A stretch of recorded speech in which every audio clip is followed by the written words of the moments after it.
धातुएं भौतिक और रासायनिक विधियों द्वारा शुद्ध रूप में प्राप्त करते हैं, उसी को हम धातुकर्म या धातु निष्कर्षण कहते हैं। क्योंकि इसके पहले आपको वीडियो में अयस्क बताया गया था, खनिज बताया गया था। पृथ्वी के अंदर जो धातुएं हैं उनके यौगिक पाए जाते हैं, उन्हें खनिज कहते हैं। अयस्क भी बताया गया था कि जिन खनिजों से कम खर्चे पर आसानी से धातु के यौगिक या धातुएं प्राप्त की जाती है उन्हें अयस्क कहते हैं। अयस्कों के नाम भी बताए गए थे। ठीक है, अब इसके बाद आता है धातुकर्म क्या होता है। तो उसी में बताया गया है कि भौतिक तथा रासायनिक विधियों द्वारा अयस्क से धातुओं को शुद्ध रूप में प्राप्त करना। क्योंकि जो धातुएं होती हैं जो पृथ्वी के अंदर पाई जाती हैं उनमें कुछ न कुछ अशुद्धियाँ होती हैं। अशुद्धियाँ जो है सल्फर के रूप में या आर्सेनिक या एंटीमनी के रूप में पाई जाती हैं। ठीक है, ये धूल, बालू, मिट्टी आदि के जो कण होते हैं उसी को हम मैट्रिक्स, अधात्री या गैंग कहते हैं। इसके बाद धातु निष्कर्षण मतलब शुद्ध धातु को प्राप्त करने के लिए निम्न विधियों का उपयोग करते हैं। तो सबसे पहले आता है अयस्क का पीसना। अयस्क का पीसना तो सबसे पहले करते क्या है कि अयस्क के बड़े बड़े टुकड़े को हथौड़े से तोड़कर छोटे छोटे टुकड़े कर लेते हैं। फिर उसको क्रेशर होता है, जैसे गिट्टियों वाली क्रेशर होती है, गिट्टी तोड़ी जाती है, उसी तरह अयस्कों को उसमें तोड़ करके पीस लिया जाता है। तो अयस्क का पहले हम चूर्ण या पाउडर बना लेते हैं। फिर उसके बाद आता है दूसरा सांद्रण। सांद्रण जो है जो पिसे हुए अयस्क को जो है सांद्रित जो है हम करते हैं। तो सांद्रण में होता क्या है कि जो अशुद्धियाँ होती हैं धातुओं से अशुद्धियों को अलग करना ही सांद्रण कहलाता है। सांद्रण की कई विधियां हैं, जैसे गुरुत्वीय पृथक्करण विधि होता है, चुंबकीय पृथक्करण विधि होता है, फेन प्लवन विधि, फेन माने झाग यानी झाग प्लवन विधि भी होती है। लेकिन सब अयस्कों के लिए अलग अलग होते हैं। ये पीछे बताया भी गया है आपको कि सल्फाइड अयस्क क्या होते हैं, ऑक्साइड अयस्क क्या होते हैं, कार्बोनेट अयस्क क्या होते हैं। इसी तरह यहाँ पर जो सल्फाइड अयस्कों का सांद्रण जो किया जाता है फेन प्लवन विधि द्वारा किया जाता है। फेन प्लवन विधि, इस विधि में होता क्या है कि एक जल से भरा पात्र लेते हैं, ठीक है, उसमें जल भर देते हैं और उसमें थोड़ा सा चीड़ का तेल मिला देते हैं, पाइन ऑयल। इसमें एक हवा का झोंका प्रवाहित करने के लिए ट्यूबवेल लगा होता है इस प्रकार, जिससे इसमें हवा का झोंका प्रवाहित करते हैं ऑक्सीजन वायु। जब हवा का झोंका जाता है तो इसमें जो पिसे हुए अयस्क को इसमें डाल देते हैं जल से भरे पात्र में। जब हवा का झोंका प्रवाहित करते हैं तो जो है सांद्रित अयस्क ऊपर झाग के रूप में एकत्र हो जाता है।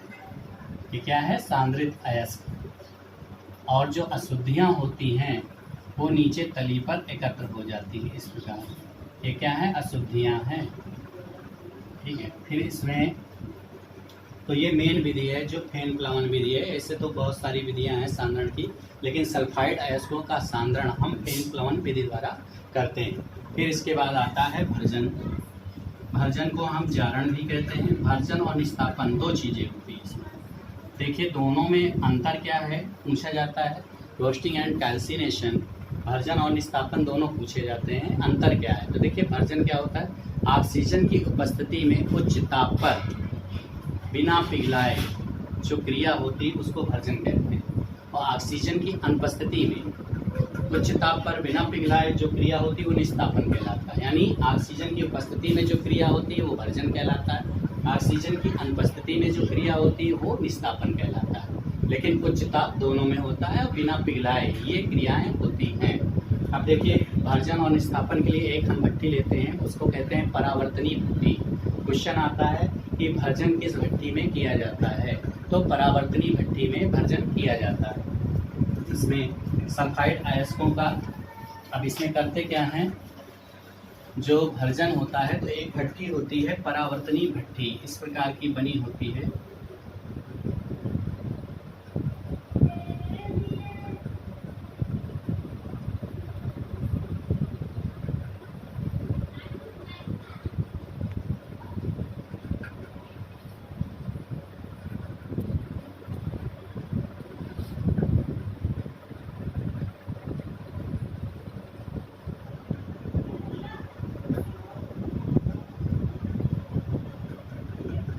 यहाँ ये ईंधन होता है, इसको कहते हैं ईंधन। जब इसको हम गर्म करते हैं तो इसमें जो है पूरा यहाँ से इसको गर्म करते हैं तो यहाँ पर क्या रखा होता है, सांद्रित अयस्क रखा होता है। सांद्रित अयस्क को पिसे हुए भट्टी पर मतलब परावर्तनी भट्टी पे रख देते हैं और जब इसमें ईंधन से इसको गर्म करते हैं तो जो ऊष्मा होती है गर्म होने के बाद वो डायरेक्ट इसको जलाते नहीं है। भर्जन का मतलब ये इस पे आकर के ऊष्मा इस दीवार पर टकराती है ऊपर, और टकराने के बाद इसको क्या कर देती है, अयस्क को भर्जित कर देती है।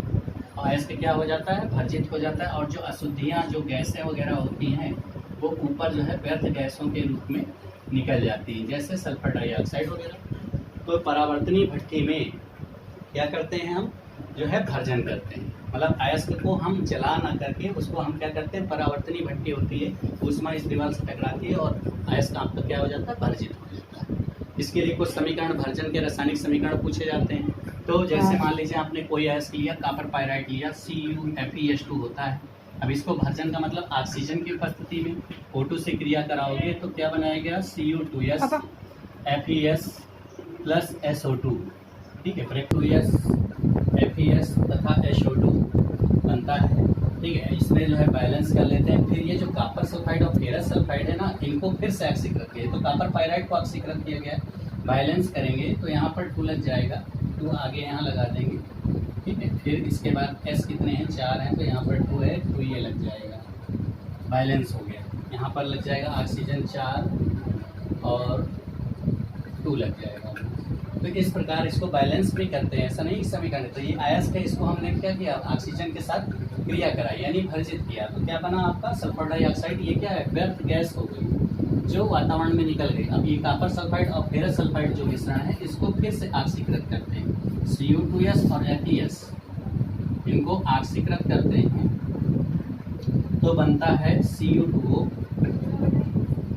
Copper oxide plus SO2। फिर इसको भर्जित करते हैं तो FeO प्लस SO2, बैलेंस कर लेंगे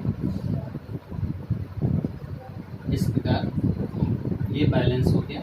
तो इस प्रकार ये क्या है, भर्जन का समीकरण हो गया। फिर इसके बाद आता है प्रगलन।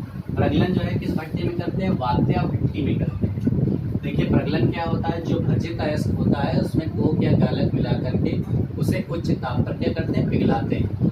जब उच्च ताप पर पिघलाते हैं तो बनता क्या है, जो गलित मिश्रण प्राप्त होता है वो कहलाता है कॉपर माइट। या अन्य जो धातुएं लेंगे जैसे आयरन माइट हो गया, सिल्वर माइट हो गया, कोई भी चीज धातु का अयस्क होगा तो वो क्या बन जाता है, मैट बन जाता है। तो मैट किससे प्राप्त होता है, चाहे कॉपर माइट हो, अगर कॉपर आपने अयस्क लिया तो कॉपर माइट बनेगा। तो वहां पर जो होता है प्रगलन, अगली विधि क्या आती है, प्रगलन। इसमें क्या होता है कि भर्जित अयस्क को उच्च ताप पर कोक या गालक मिलाकर पिघलाते हैं, इस क्रिया को प्रगलन कहते हैं। प्रगलन की क्रिया वात्या भट्टी में होती है। वात्या भट्टी इस प्रकार होती है,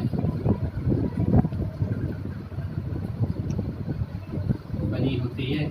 इसमें ऊपर इस तरह छापर बना होता है, इसका टेम्परेचर होता है 450, 650, 750, इस तरह 850, अंतर थोड़ा सा 1000 तक ये टेम्परेचर होता है। फिर इसमें करते क्या है कि इसमें पिसे हुए अयस्क को, यानी कि यहाँ पर भर्जित अयस्क को और कोक और गालक, कोक या गालक मिला करके ऊपर से चूल्हे से डालते हैं, हापर बोलते हैं। ऊपर वाला भाग बॉडी कहलाता है, नीचे वाला भाग वास कहलाता है। इस पे जो है हवा का झोंका प्रवाहित करने के लिए ट्यूबवेल लगे होते हैं। इस प्रकार ये ट्यूबवेल, जैसे उसमें फैन प्लवन विधि में था ट्यूबवेल, इस तरह हवा का झोंका प्रवाहित करने के लिए ट्यूबवेल लगा होता है। और देखते हैं जब इसको हम पिघलाते हैं तो जो गलित मिश्रण होता है नीचे एकत्र हो जाता है, इसको हम कहते हैं कॉपर माइट या गलित मिश्रण। और जो अशुद्धियाँ होती हैं धातुमल के रूप में हल्का होता है, ऊपर तैरने लगती है, उसको कहते हैं स्लैग या धातुमल। तो एक क्वेश्चन आता है, कॉपर माइट किस विधि से प्राप्त होता है, प्रगलन विधि से प्राप्त होता है। किस भट्टी से प्राप्त होता है, वात्या भट्टी से प्राप्त होता है। ये वात्या भट्टी का नामांकित चित्र बनाने को आता है 2 नंबर का, ठीक है। या तो फिर आपका परावर्तनी भट्टी 2 में से एक भट्टी का नामांकित चित्र भी आता है, उसकी भी आपको प्रैक्टिस करनी है। इसके बाद देखिए इसमें क्या है, धातुमल क्या होता है, जो आपने अभी फेरस ऑक्साइड ये बनाया है, जब इसमें क्या है क्योंकि सिलिका के साथ क्रिया कर लेगा तो फेरस ऑक्साइड SiO2 से क्रिया करता है तो क्या बनता है, फेरस सिलिकेट FeSiO3। ये क्या है, धातुमल। किसी भी गालक से जो अशुद्धियाँ प्राप्त होती हैं उसको हम धातुमल कहते हैं। धातुमल हल्का होने के कारण ऊपर तैरता रहता है। ये किस विधि से प्राप्त होता है? प्रगलन विधि से धातुमल भी प्राप्त होता है। गालक क्या होते हैं? जो अशुद्धियाँ आपको किसी भी गलित धातु में जो अशुद्धियाँ आपको पृथक रूप से निकाली जाती हैं वो गालक कहलाते हैं। और गालक जो होती हैं दो प्रकार के होते हैं, एक अम्लीय गालक होता है, एक क्षारीय गालक होता है। जैसे CaO क्षारीय गालक है, ठीक है। FeO ये आपका क्षारीय गालक है। और जैसे SiO2 ये क्या है? अम्लीय गालक है। तो इस प्रकार जो है ये गालक है। इसके बाद आती है एक विधि बेसमरीकरण, लेकिन इसमें बेसमरीकरण का उपयोग कॉपर का सांद्रण में ही उसका उपयोग होता है। बेसमरीकरण में बेसेमर परिवर्तक में होता है। इसमें फफोलेदार तांबा प्राप्त होता है। फफोलेदार तांबा होता क्या है? जिसमें 2% अशुद्धियाँ पाई जाती हैं उसे हम फफोलेदार तांबा कहते हैं। यानी 98% शुद्ध तांबा, 2% अशुद्धियाँ, उसे हम क्या कहते हैं? फफोलेदार तांबा या ब्लिस्टर कॉपर कहते हैं। जो किस विधि से प्राप्त होता है? बेशमरीकरण। जो अगली विधि है वो है बेशमरीकरण। उसके लिए क्या होता है? एक नाशपाती के आकार का संयंत्र होता है, इस प्रकार कटोरी, ठीक। उसमें एक स्टैंड में इस तरह कसा होता है। इसमें भी हवा का झोंका प्रवाहित करने के लिए ट्यूबवेल लगा होता है। इसमें क्या करते हैं? गलित अयस्क को भर देते हैं और इसको हम जो है फिर ये यहाँ से बंद होता है। इसको फिर नाशपाती के आकार का होता है। इसको फिर हम यहाँ एक वो लगा होता है स्टैंड रोलर, इसको घुमाते हैं तो ये पलटता है। पलटने के बाद इसमें जो है जो तांबा जो ठंडा होता है तो उसमें फफोले पड़ जाते हैं और वो आपको 98% फफोलेदार तांबा प्राप्त होता है, 2% अशुद्धियाँ रह जाती हैं। तो जिसमें 2% अशुद्धियाँ होती हैं, 98% शुद्ध तांबा होता है, उसे फफोलेदार तांबा कहते हैं। ये बेसमरीकरण से प्राप्त होता है। इसके बाद लास्ट विधि आती है धातु निष्कर्षण की, शोधन, प्यूरिफिकेशन।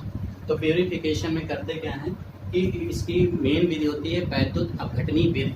वैद्युत अपघटनी विधि में करते क्या है कि एक जो है पात्र लेते हैं, ठीक है। उस पात्र में जो विलयन लेते हैं, मान लीजिए आपने कॉपर सल्फेट का विलयन लिया, CuSO4। कॉपर का आप यहाँ पर शोधन कर रहे हो तो कॉपर सल्फेट का विलयन लिया और इसमें जो है छड़े, कॉपर की छड़े ले लेते हैं, कुछ कैथोड और कुछ एनोड। अब इनमें से ये जो छड़े होती हैं कॉपर की, एक छोड़ करके एक इस तरह जोड़ दीजिए, उसमें आप पॉजिटिव बना दीजिए, यानी एनोड हो गया, और एक दो छोड़ करके उसमें निगेटिव बना दीजिए, मान लीजिए कैथोड हो गया। फिर इनमें विद्युत धारा प्रवाहित करते हैं तो जो है शुद्ध तांबा यानी 99.9 जो परसेंट शुद्ध तांबा वो जो है कैथोड पर एकत्र हो जाता है इस पे, ठीक है। कैथोड पर एक छोड़ करके एक, यानी कि जो आपका ऋण आवेश वाला है वहाँ पर वो शुद्ध तांबा उस क्षण पर एकत्र हो जाता है 99.9%। और जो अशुद्धियाँ होती हैं एनोड के नीचे इस तरह एकत्र हो जाती हैं, जिसे एनोड मड कहते हैं। इस प्रकार हमें शुद्ध तांबा 99.99% जो है शुद्ध तांबा हमें प्राप्त हो जाता है। या अन्य धातुओं से हम अन्य अयस्कों से हम धातुओं को शुद्ध रूप में प्राप्त कर सकते हैं, ठीक है। तो इस प्रकार ये मेटलर्जी है। पहले आपके कोर्स में ये पूरा डिटेल में था, कॉपर के बारे में था, लेकिन अब इसको शॉर्ट में है, ठीक है। तो इनमें मेन विधि का याद करना है। विद्युत अपघटनी विधि में क्या किया जाता है? शोधन किया जाता है। सांद्रण किस विधि में करते हैं? फेन प्लवन विधि द्वारा करते हैं। भर्जन किस भट्टी में करते हैं? परावर्तनी भट्टी में कहते हैं। प्रगलन किस भट्टी में करते हैं? वात्या भट्टी में करते हैं। इस प्रकार ये मेटलर्जी के बारे में पूरा आपको बताया गया है, ठीक है। अब आपको केवल जो है इसके शॉर्ट क्वेश्चन जो हैं वो रह गए हैं, तो वो आपको नेक्स्ट डे आपको बताए जाएंगे। इसका इमेज जो है जो आपको ये समझाया गया है, इसका इमेज आज भेजा गया है। कुछ चीज़ें रह गई हैं तो उसको अगले बार वाले में भेजे जाएंगे, ठीक है। थैंक यू बेटा।